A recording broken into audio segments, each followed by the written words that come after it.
not like zeroing in and saying I'm gonna do it just like I'm gonna just zoom in on this thing. It's more that focus occurs when you remove everything else. What's left is focus. And so the thing is people always fear being the new entrant.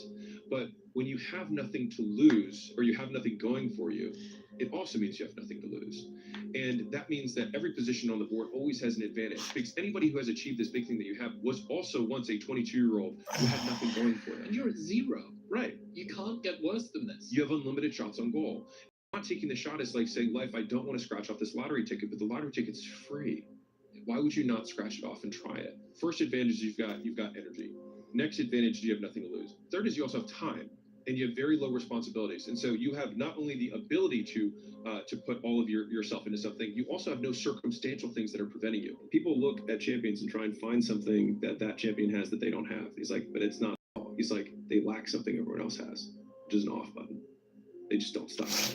At the end of the day, like, if we're optimizing for outcomes, then the most broken person will win. The person who has the absolute biggest, desire for achievement, the absolute biggest fear of pain that they're running away from, the hardest impulse control most people are really good. The other two, not as much.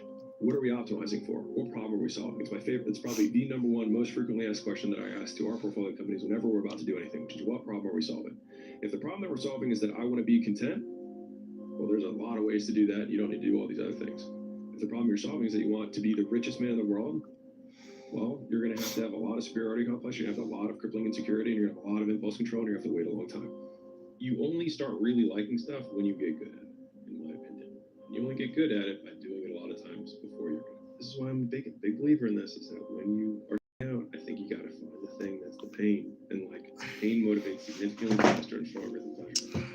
Like, people are like, no, passion's the right way. It's like, point a gun at a family member, all of a sudden, 10 out of 10 motivation. Pain. I think people should use their pain more. And if they don't have enough pain, then one, maybe that's fine. And you're a dreamer, and that's okay. But I will tell you that a word that I read in my 6-month journey between when I wanted to quit and when I actually quit, there was this word that just like pissed me off. And it was this in this self-help or entrepreneur book, and it said, there are entrepreneurs and there are entrepreneurs. The world belongs to optimists, because if you're going to do anything big, you have to believe that it can happen. Otherwise, it never will. The cynics get to be right, and the optimists get to be rich. 99%. They're right 99% of the time. Hello. 100%. Because the only thing that matters is the big one at Hello, the I end. hope you're good, Your TNFire. family and friends will say that every girl you ever date is not good enough, except for the one time you find the girl that you're actually going to marry, or that this business idea won't work. And you might have nine failures. My first 9 businesses didn't really amount to anything. 9. As in, the first one, I spent time on it, it failed. Second one, this one will be different. Spent time on it, failed. And then the third one, this one, failed. And then 6 more after that. And it's painful as shit, because the whole time everyone is telling you, I told you so. Yes, my day is going good. My day is going good. We have this idea, I call it the fallacy of the perfect pick. Hey, So thinking that you're going to have this one shot, this one pick of this one opportunity, this one difficult to pronounce. I podcast, don't this know one how you whatever, doing, bro. I hope you're good. that's going to I hope take you're you all good, the guys. I hope way. you're good. Some of your It's names the is habit hard for me to of biting pronounce. that takes you all the way, not where you choose to bite the first time. I absolutely know. Oh, that's nice. That's nice. Is this like your channel, or it's just? I don't know. Is this a channel? If this is a channel, I'm gonna subscribe after this. Along the way, and I'm so gonna like if you want to subscribe do big, after it this. takes a Don't worry, I'm way gonna longer subscribe to period your of time. channel. Don't worry, The dog. easy shit, the little hills, I everyone hope you're not accomplishes doing really good right quickly. now, because I'm on time. I had some lot of I work say to please do and after thank you. this. It's like so Still need to what? make some And so content like for my if you want to business. do something that most people can't do, literally just extend the time horizon on the things that most people can't weather. Like there's so much opportunity on the other side of being willing to persist for an extended period of time on the correct path without getting positive reinforcement. Somewhere around here, though. And the longer you can stick with something without that positive feedback loop in terms of the big external thing, the easier the opportunities are because so few people can pursue it. What would have had to have happened in a week for you to look back on that week with pride? Okay, maybe when you say, I'm going to wake up tomorrow at 7 a.m. and when the option comes to hit the snooze button, don't do it. There's one win that you've got for the day. That's action. You want to become a writer. You want to leave your job and become a writer. Okay, I need to commit to writing one blog post on Substack a week for the next 3 weeks. That would make you feel like less of a loser if you did that. Action has to come first if you're the sort of person who is chronically unconfident, because you will drag your sense of identity behind you. A lot of us want traits, right? We want to be patient, we want to be humble, we want to be long-suffering, whatever words you want to use. If you had to create a human, what would you put them through to make them tough? It probably wouldn't be a really chill life. What would you put them through to make them patient? You probably wouldn't give them things immediately. And so it's like we want these traits, but each of the traits has a price tag. I hope you're good. I hope you're good. Price tag to get the thing. Mike, so I think you're back. Mike, can be what's up? What's up? What's up? Obviously, I'm gonna stay strong, guys. I'm gonna stay strong because I know that some people are here out here supporting me. So yeah, I'm gonna stay strong, though. How you doing, though, Mike? How you doing, though? Hope you're good, my G. Hope you're good. But in order to have this traits, I know I have to go through these things. And I think for me, that's given me a lot of comfort in hard times. It doesn't make sense to continue wanting something if you're not willing to do what it takes to get it. If you don't want to live the lifestyle, then release yourself from the desire.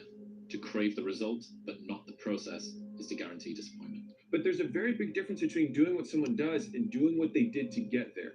And I think this is what's lost in a lot of the content that I see in the entrepreneurial space.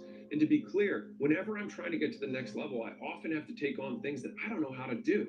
And I have to learn how to do that, which means I have to suck for a period of time. And sucking sucks. But the thing is you have to be able to embrace that period of time and say, like, this is the cost of greatness. You get absolutely better returns at the top ends of achievement, because oftentimes assets are pooled to the winners. The problem is, to achieve the highest levels, you have to give up proportional amounts of the things you hoped the achievements would get you. There comes a time when the hard work you have to do is learning that you can't work any harder any longer, and that you have to change what got you here to what will get you to where you want to go. You can work to get anything you want, but you have to sacrifice the other things you want to keep it, and that's sometimes harder than the work. And that was when, like, the reality of the situation of, like, there was no escape. There was no one who was going to come to save me. And I couldn't blame my dad. I couldn't blame my mom. I was the one who had chosen this life. But the alternative was that I had to go back to my father, a failure, and have him look me in the eyes and say, I told you, and come here, don't worry about it. And, I told you this gym stuff, this fitness stuff, this starting your business, it's for later. It's fine. Just go back. Hey, you've got this great degree. Just go to the business school to do the thing. And I knew exactly what had happened. But what would have happened after that is that for the rest of my life, he would have had absolute authority over everything that I did. And that felt like death. And so that was what I ran away from when I was in that moment. Like, whenever I felt like my back was against the wall, I didn't know what to do. And it felt like the Instagram reels of, like, the motivation weren't going to get me through what I was going through, because no one cared that I was sleeping alone. I let them know I'm sleeping on the floor. And a month later, when you're still sleeping on the floor, everyone's like, don't care. What's up? What's up? What's up? Star Dream. What's up? Star Dance for the Heart. Stands for the Heart. Shouting affirmations in the mirror. Stands for the Heart. Hot.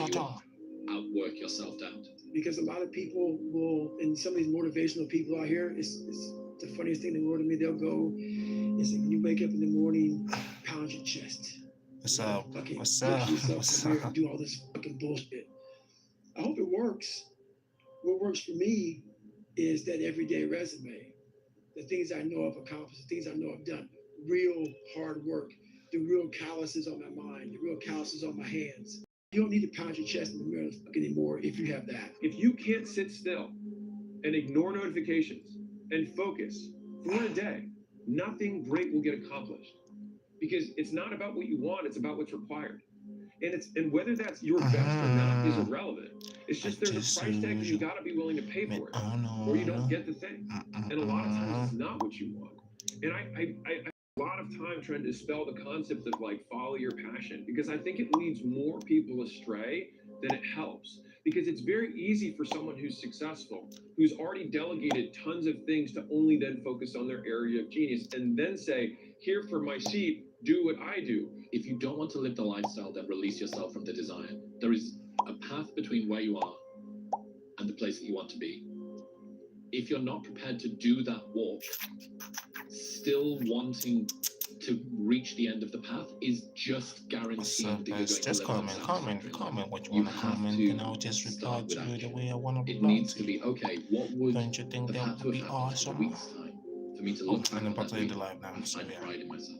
There's no point to bother. Pride's seen as something See that you should on be the ashamed north of, side, some of the stuff but David side. Goggins, I did an episode with him a couple of months ago. She said pride is something that everybody misses,